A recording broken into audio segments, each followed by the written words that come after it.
What's going on, everybody? Week three, the first cut. All right. So, this is going to be a much shorter video than normal. There is not much of a demonstration that I'm going to be going through because you guys understand how to use Premiere Pro. You understand the pieces that need to go into it. But what I am going to do here is I'm going to go through what we're doing this week. And then I'm going to kind of give you a brief lecture on expectations, how to fulfill those expectations, and why they're so important.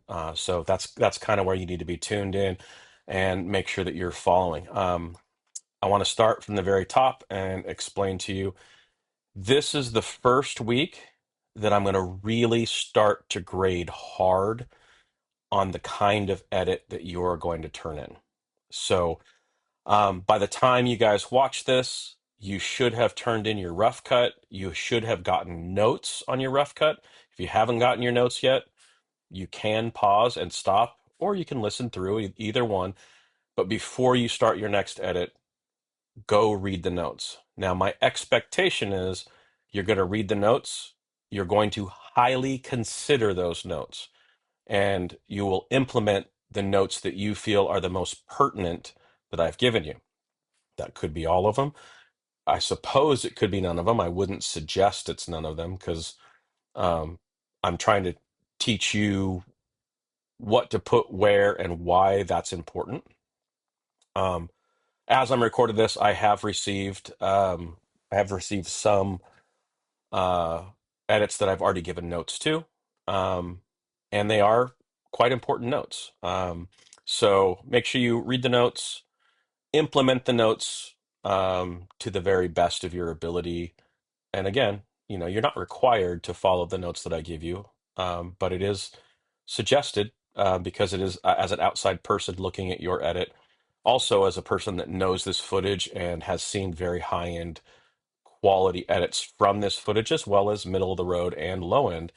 My notes come from a place of understanding the footage, what can be made of the footage, and where you should be at this particular level. So let's go through it. So the first thing you're probably wondering is what is a first cut? So a first cut is not as it sounds. First cut sounds like it's the very first cut that you're going to do. And in essence, it is, but it's not exactly what you think. So you have your assemble edit. That's the very first time you put footage together. You're putting it together uncut, just as raw as can be, just somewhat in the order that you think it may play out and be seen in the footage. So as you get into your different edits, your different passes for your edits, you're able to trim things down and really start doing finite edits. So that's your assemble edit. Then you have your rough cut. What your rough cut is you go through and you start taking that assemble edit and you chop off all of the big chunks of what I like to call garbage, just the stuff that you're not going to use. I mean, it could look very good, but it like right off the bat, I will not use this. I will not use that.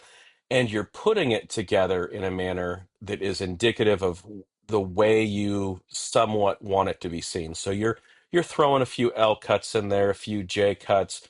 You're cutting to your reaction shots. You're cutting to close-ups and mediums and wides. It may not be perfectly laid out, but anybody that watches it can identify what the story is and identify that it has somewhat of a tempo or a pacing to it. It's not finite or cut perfectly, but it's there. It's starting to take shape. Your first cut is the first cut that you would show to a executive producer, the first cut you would show to a director and say, "This is what I'm thinking." And to be perfectly honest, a first cut should feel like a final cut before you actually. It's what we would call picture lock. It should feel like somewhat like picture lock. It's ready to be sent off for coloring. It's ready to be sent off for visual effects. It's ready to be sent off for audio. Foley and ADR and music and scoring and all that stuff. So the first cut should feel as though it's a completed edit, not a completed film, but a completed edit. It's ready to start being sent out to other departments to be worked on so we can then get to what we would call our final cut, which is the final project, what is going to be sent to a theater or played on television. All right. So, again, your first cut, it's the first one that feels like a completed edit without all the extra stuff. That doesn't mean that it is necessarily the final edit before it's sent out. The reason they call it a first cut is because in Hollywood, I would say you're never going to see anything less than like 10 cuts. So it'd be like the 10th cut. Many times it's 15th, 20th, 30th. I've heard stories of some films that have went back into editing and been readjusted and cut, and there's been reshoots and they've come back in upwards of pushing the 50 edit mark, so the 50th cut. So your first cut is the first one where you would take it, they would take it to the director, the executive producer, and they would view it and make notes, knowing that you're going to go back and there's going to be adjustments made. At the same time, it's also a place where the editor can listen to this input and at the same time speak with the editor, or excuse me, speak with the director, speak with the executive producer, and justify certain edits, because they may say, well, why did you make this choice on this edit? And the editor can then say, well, I made this choice because I'm trying to push the emotional content at this point to make this part more emphasized, whatever it might be.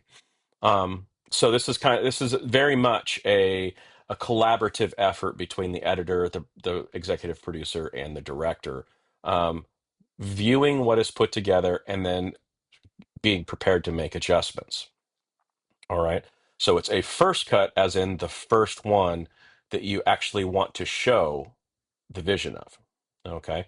So that's what your first cut is. All right. So, um, what needs to be done this week? Let me go through this quickly, and then though that sounded like I was getting into the lecture, it's actually what's up here where it's explained. I'm very wordy. So this is the week that we're going to work on pacing with your lines of dialogue, timings to reaction shots, and rhythms in the cut to emphasize emotional beats. That's what we're doing here in our first cut. You have a rough cut. I've given you notes. This is what you're going to focus on right here. We'll get to that in our assignment page.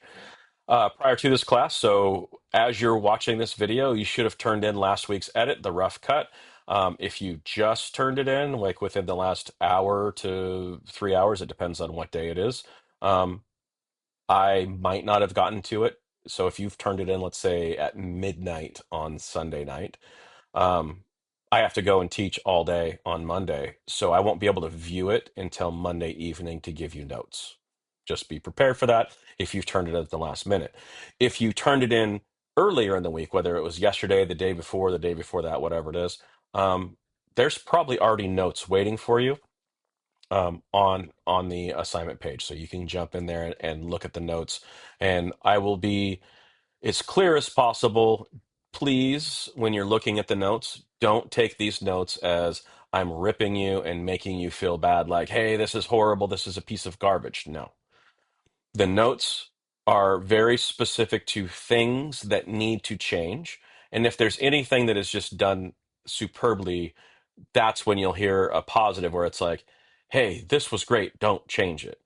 But if it's just kind of, and in the rough layout, there's generally not a lot of the positive. It's more of like, hey, add this, take this away, trim here, add some more stuff there. It's kind of more of a direction of like, you need to throw these things in or take these things out to start working towards that first cut. So please don't be offended. Please don't take it poorly when there's a lot of what you would probably consider negative comments. It's more of, it's a critique. It's been watched multiple times, actually. I watch each one 2 to 3 times depending on the depth of the edit, and I try and make as clear notes as possible. If there's something that you're doing multiple times over and over and over, there might be a broader general note saying, hey, you need to add this over the whole edit, or you need to take this out over the whole edit, just to kind of let you know. So I'm not writing the same thing over and over and over. I'll generally give time codes if there's something specific, like, hey, add something here, take something out there. So just be prepared for that. All right. So you before you start your edit this week, make sure you read the notes, consider all the notes. And again, I would highly consider the notes because I do know all of this footage quite well. And then you should also have turned in your essay. All right. Explaining to me what what is going well, what is difficult for you. I did get a note this week where the person said, and the person that hears this is going to know that they wrote it, but nobody else is because I'm not calling anybody out. But the note was, hey, it's very difficult when I sync up my audio with my video. The audio is longer than the video, and so it makes it really difficult. Well, if you have something like that, trim the audio so it's the same length and lock the two together. Lock the audio, lock the video. That was in the very first week lecture. But you lock it, and then once it's locked, it's good to go. If you have to make a micro adjustment, you can unlock and you can slide it. So for the person that wrote that in, I've already told them that, but that's an example.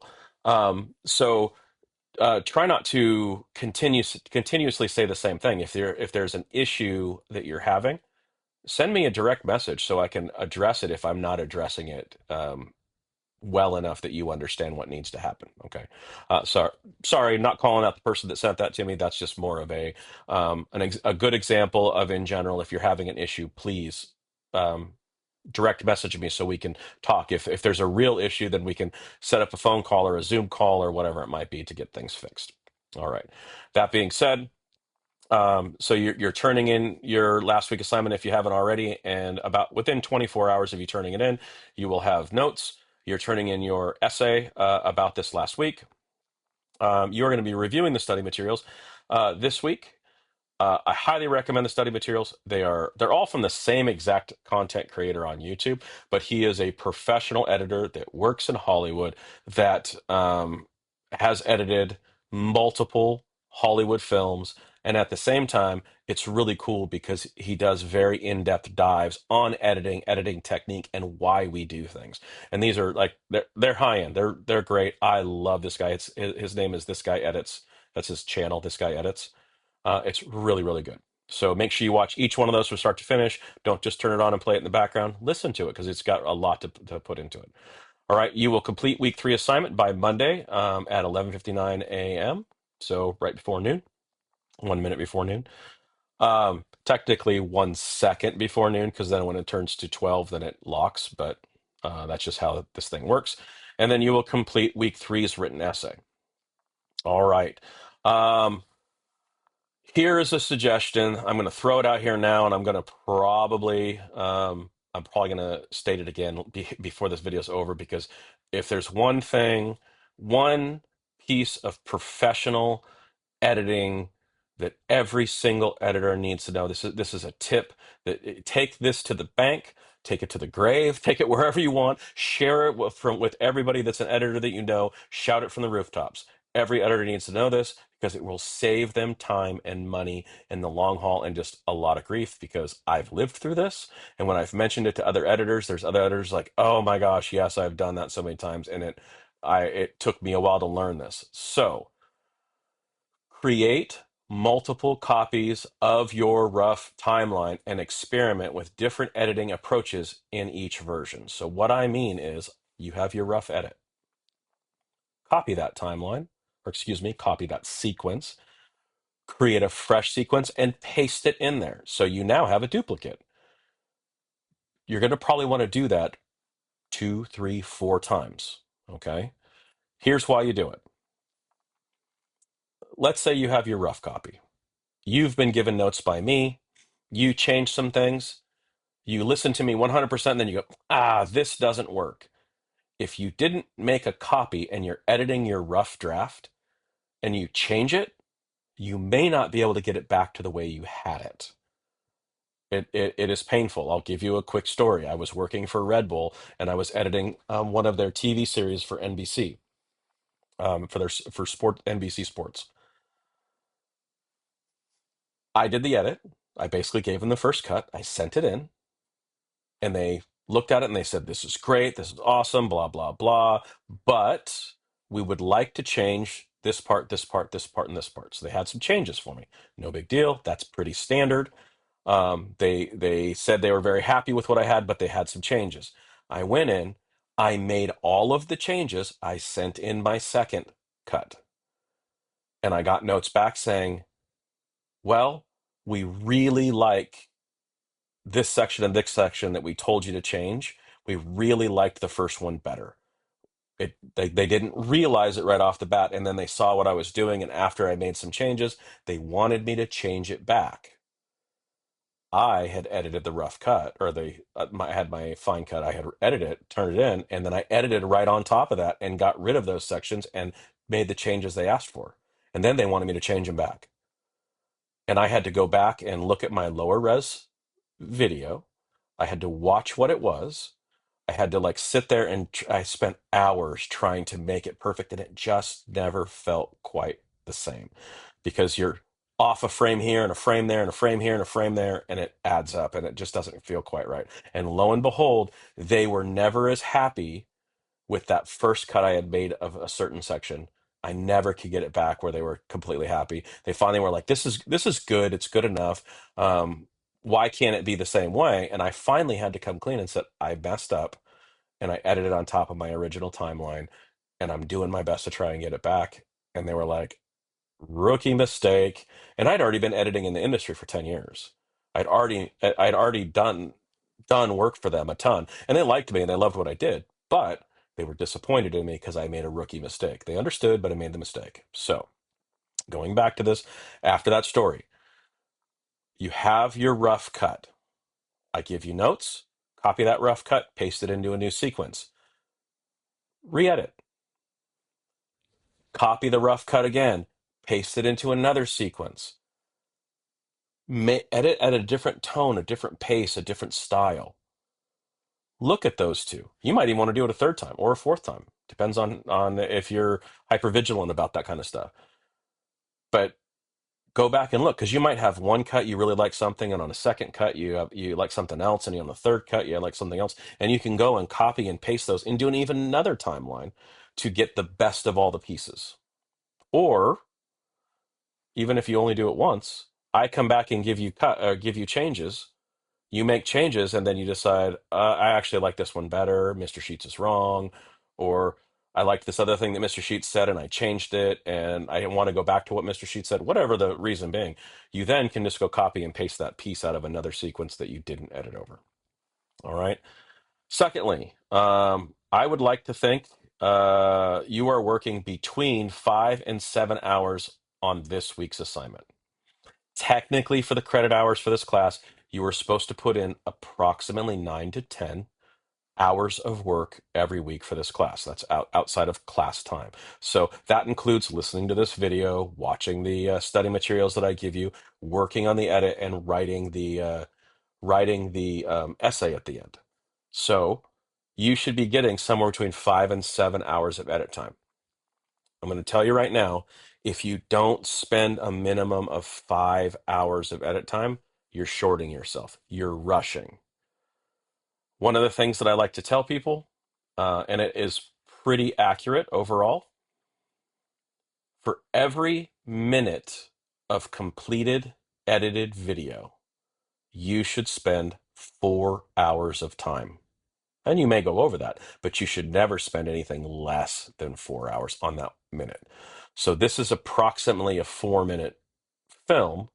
So we're going to do our math. I believe that would be 16 hours. You should be looking at around 16 hours of editing time. Now, I don't expect you to spend 16 hours this week working on it. We're still learning things. We're going piece by piece. I'm actually dicing this down a little bit and giving you a little extra time to move around and change things.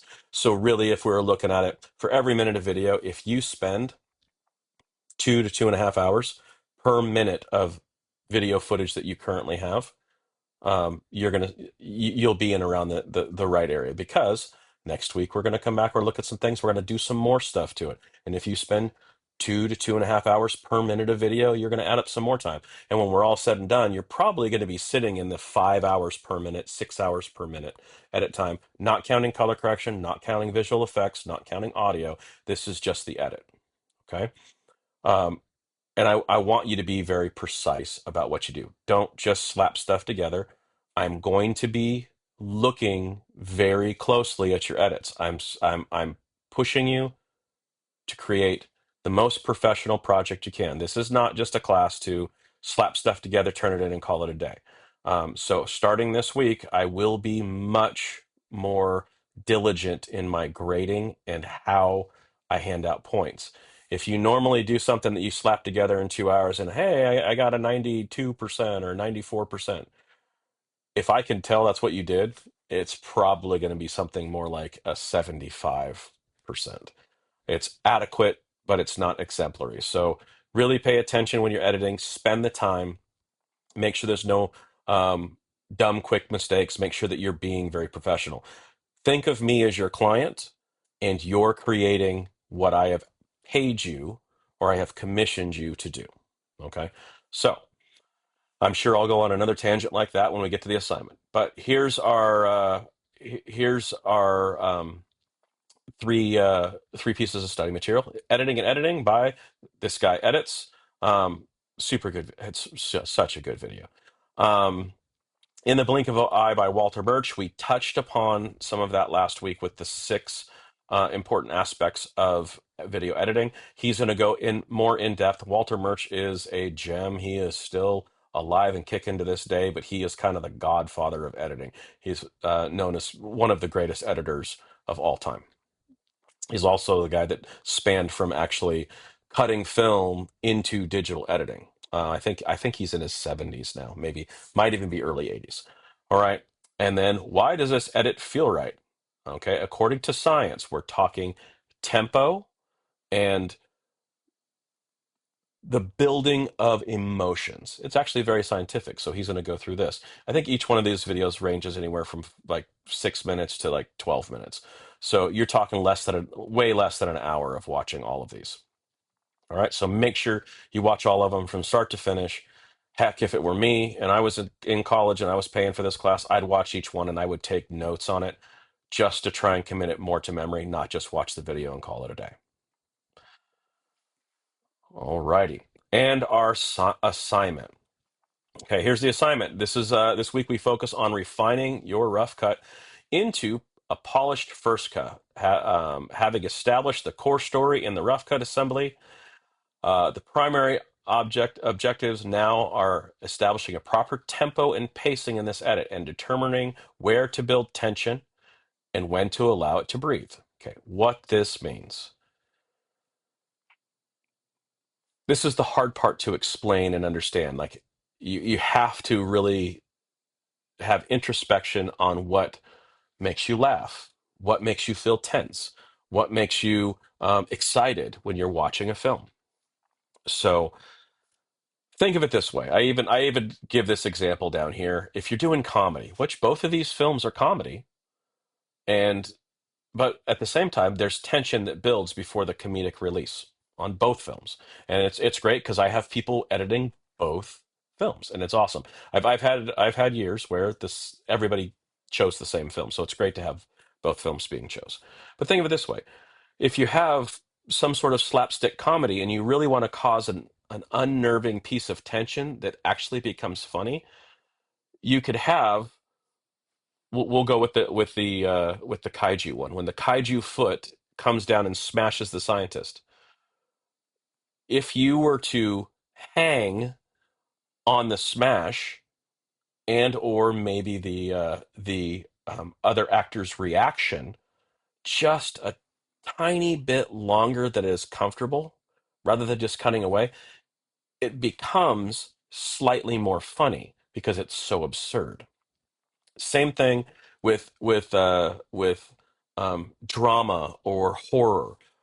As you're building your story, you start off at a normal pace that just feels comfortable. And as you want to build that tension, the edits become a little quicker and a little quicker and a little quicker as you build towards that tension until you reach the crescendo of the tension or the crescendo of the comedic bit or the crescendo of the drama or the action.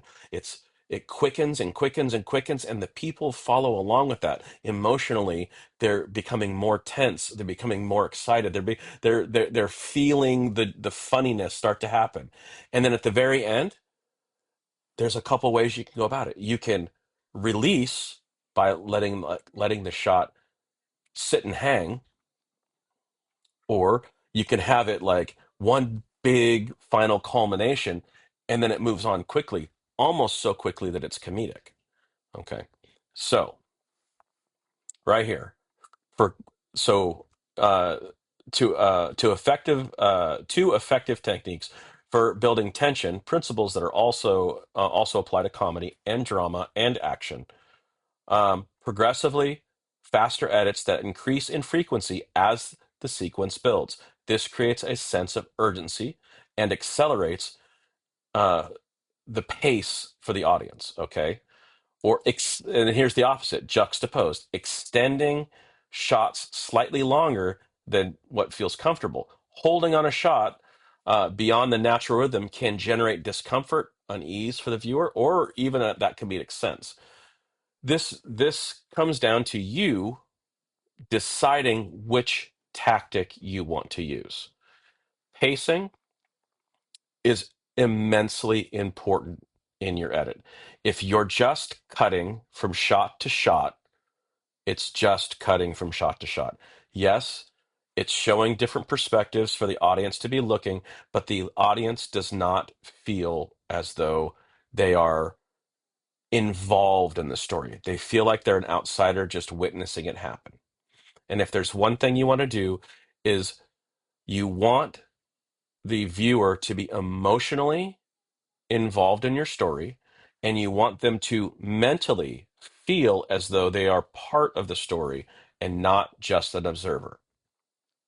Okay. And that goes for like the shots you choose. If you're choosing certain shots, the closer the shot, the more the viewer feels they are part of the story. The wider the shot, the more you feel as though you're just an observer on the outside watching things happen and you're not part of it. So, um, something to think about is when you're shot selecting. You don't want to shot select and just go wide shot, medium shot, wide shot, medium shot, wide shot, medium shot, and you're just kind of hanging out in the wide. You want to cut in those shots that are close-ups and medium closes and extreme closes, and you may want to show up just for a blink of just a quick second, a blink of an eye to maybe you're holding a long time. You're showing reaction shots. You could hear somebody talking and saying something outlandish or dramatic or important, and then having the other actor's response can be powerful. Now, you don't want to do that every time, but you need to find those moments that create more emphasis on the emotion where to insert those shots. So, you have a big job this week. Okay. As I said earlier, duplicate your sequence, copy your current timeline, and paste it into a new sequence. Name it First Cut version 1, then First Cut version 2, First Cut version 3 if you're doing multiple versions. Never continue editing on the previous draft. So once you have a draft and you've turned that draft in, never edit on that draft again. You copy, you paste into a new sequence, and you name it appropriately. We are on our First Cut version 1, 2, 3. Okay. Once you have given me a video and you're ready to go into the second one, it might be second cut or third cut or fourth cut. And then there's a version of that cut. Okay. Review previous feedback. Okay. I have given you feedback. It is over there um, on the assignment page where you turned your assignment in. Again, make sure that you pay attention. If you just turned it in, or depending on the time of day that you turned it in, remember I work until probably 2 o'clock, 1:30 or 2 o'clock your time in Arizona. I'm out in Tennessee. So if you've turned it in when I'm probably at work, or the night before and I woke up in the morning and got ready and I headed off to go teach for the day, I may not have had the chance to review your edit. So be patient. If you've turned it in on Sunday afternoon, evening, where I may not have watched it, you might not see um, any sort of feedback until Monday afternoon.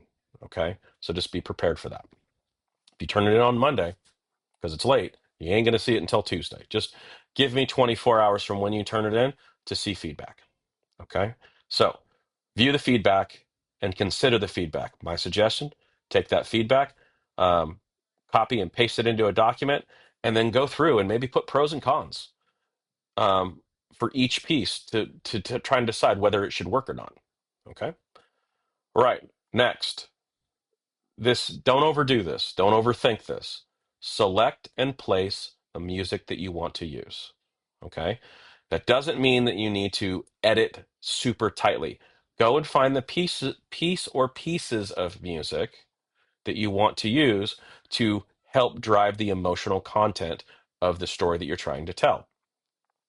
If you're going for a full-blown, corny, funny feel, you might want that funny, bouncy music, and you might want that, like, I don't know, circus music. You might want that playing the whole time. Who knows?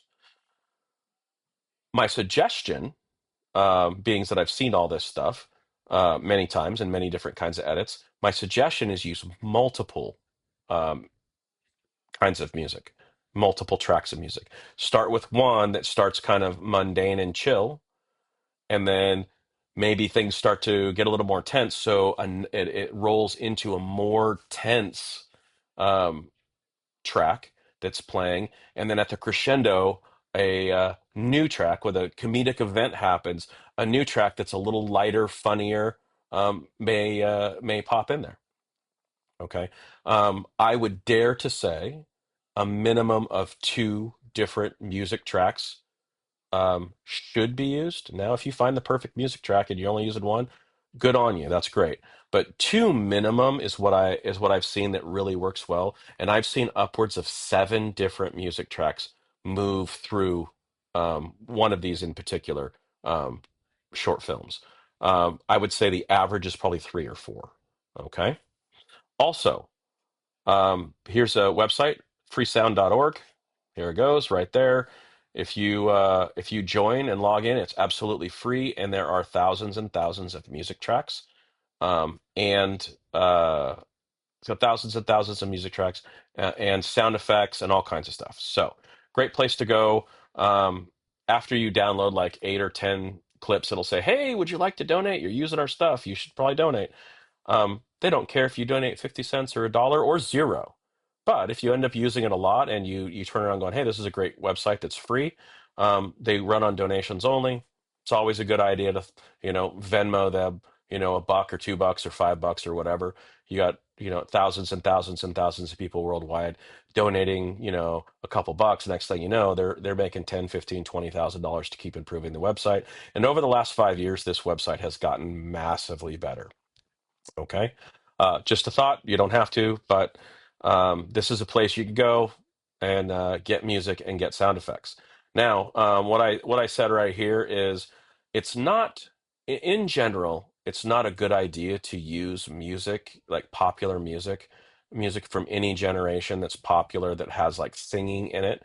I'm thinking Guardians of the Galaxy by James Gunn, one, two, and three. The new Superman movie by James Gunn. James Gunn is one of those guys that likes to pull in the diegetic sound of the of a sound of a popular song and bring it into the movie. So diegetic sound is sound that you can hear that the going between non-diegetic sound and diegetic sound, you would have like something where you hear the music just playing in the background. That's non-diegetic sound.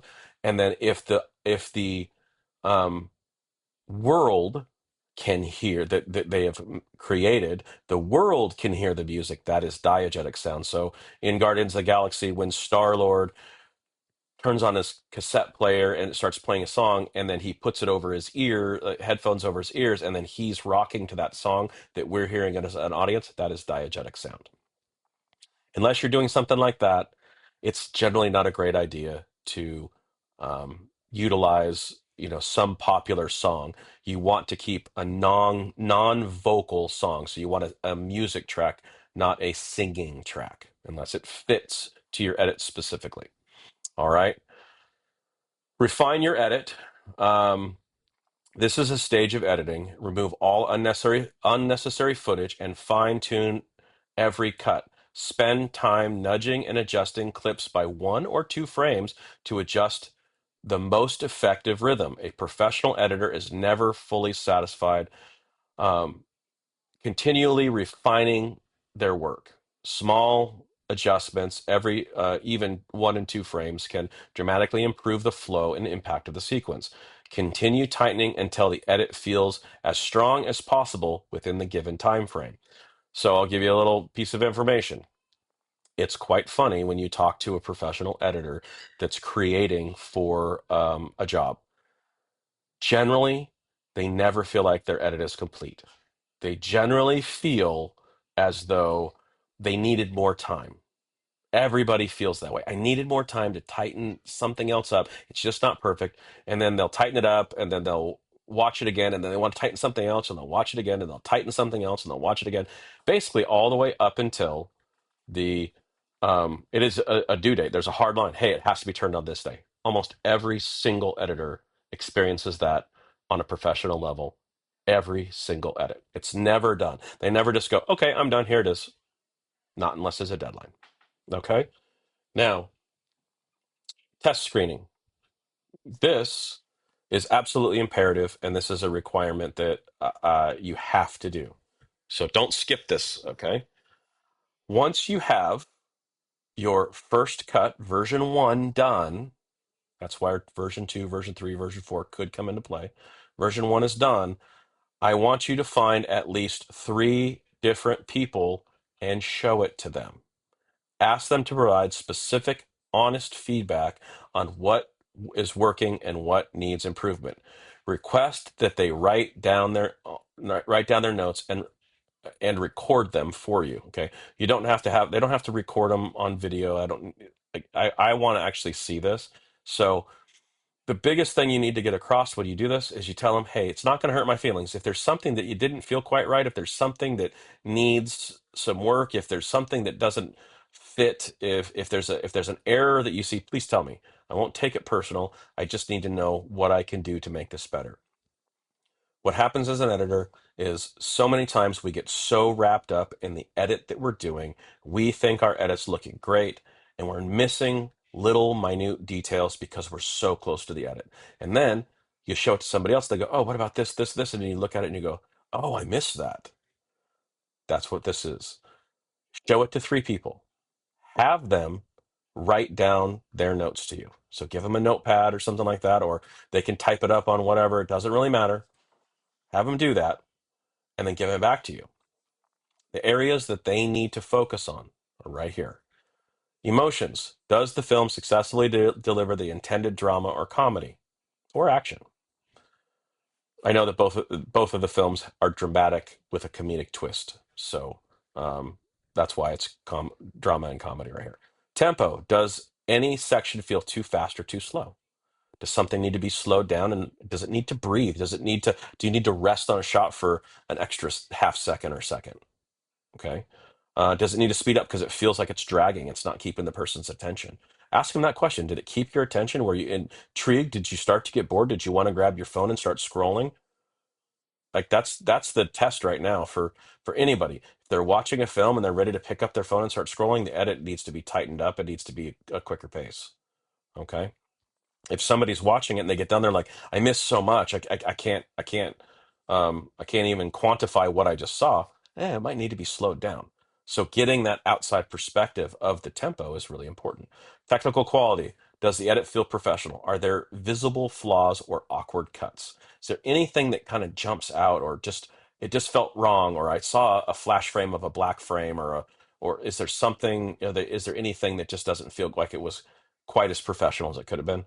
And then does the music effectively drive the story without overpowering it? Now, with the music, I forgot to say this up here when you're selecting your music, you're just cutting it in and placing it again. I'm not wanting you to refine the edit and mix it. I just want it put in there. You can drop the level down. It doesn't have to be perfect. It's just there to help drive that emotion. All of that is said in this paragraph. I'm expecting that everybody will read this, even though I'm going through it. Okay. So, does the music work? They might go, "Ooh, I don't really like this track. It didn't make me feel quite right." Okay, cool. If it doesn't work, hey, maybe you need to go search for another music track, or maybe that person's crazy. Depends on what the other people say. I want you to have three people do this specifically because you're going to get generally with three or more people, you're going to hear some things multiple times. When you hear something more than once, you probably want to make that change that they're mentioning. If you only hear it once, that's when you step back and you consider it and you go, does that work for what I'm trying to do? Will it help my edit? And that's where you have to kind of deliberate back and forth. But if you hear it more than once, that means an outside viewer that is not close to this project, more than one person saw the same potential flaw or thing that needed to be improved. Okay. You will export and upload your video to YouTube and submit the link here, like always. And then I want you to submit the feedback notes. So the notes that were given to you, if they were typed out, you can send them as a PDF. If they're written out, you can take a photo. But I want a photo or I want a PDF of all three sets of notes that were given to you because I want to make sure number one, I want to make sure that you had the three different people watch it and give you notes. Number two, um, I want to look at their notes. I want to see what they're saying because there might be a note where it's like, "Hey, you should probably do this," and then they're not somebody that is refined in video editing, and I may need to jump in and go, "Hey, this particular note right here, I don't necessarily advise that you follow that one. It wouldn't necessarily work." All right, so that is everything that we're doing this week. The biggest thing that I can emphasize, I've said a lot of things through the whole piece, but the biggest thing I can emphasize, I need you to focus on the pacing, and I need you to focus on the edit quality, and I need you to focus on making sure that you're cutting between the shots that are going to be the most powerful shots to retain your audience's attention and help deliver uh, the emotional attraction, the emotional focus that you need that audience member to have. The audience member needs to have an emotional connection with this film. If they don't, then you need to fix the edit because this I've seen both of these videos edited in such a manner where it was like, wow, that is phenomenal. All right. So all of that being said, I have went long enough, longer than I actually wanted to. Imagine that. I'm the talker. If you have any questions, as always, reach out to me in the inbox, and I'll get back to you as quickly as possible. Sometimes I can be back as quick as like an hour, and other times it takes 6, 10, 12, 14 hours. It just depends on the busyness of my day. I will always be back to you within 24 hours, and if for some reason I missed that, message me again. I might have just missed the message and I needed to pop back up in my inbox so I can go, oh, wait, I got to get to that person. All right. So far, everybody is moving forward very well. I am really looking forward to seeing everybody's first cut. This is where stuff starts to get really fun. We get to really fine tune this footage, really make it pop, and it's not going to be long. And we're going to be doing visual effects and color correction and audio and sound effects, and really making this video shine. All right, guys, have a great week, and I will talk to you next week.